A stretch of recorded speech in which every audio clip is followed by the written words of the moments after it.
दुनिया को उस दहलीज पर खड़ा कर दिया है जहां एक छोटी सी चूक महाविनाश का कारण बन सकती है। ईरान का नतांज परमाणु केंद्र इस तनाव के केंद्र में है। अगर यहाँ हमला हुआ और रेडिएशन लीक हुआ तो क्या होगा? वैज्ञानिक नजरिए से देखें तो दूरी ही भारत की सबसे बड़ी ढाल है।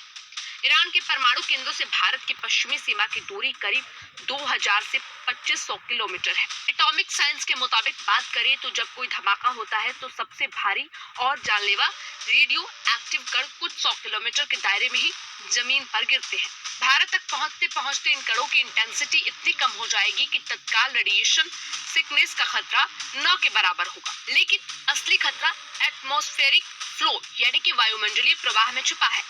ईरान से भारत की दूरी भले ही ज्यादा हो, लेकिन हवाएं सरहदें नहीं मानती।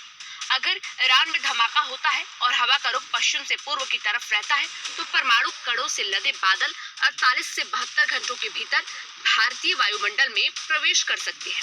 गुजरात के कच्छ से लेकर राजस्थान के थार रेगिस्तान और पंजाब हरियाणा से होते हुए दिल्ली तक हवा के सैंपल में रेडियो एक्टिव आयोडीन और सीजियम की मौजूदगी दर्ज की जा सकती है।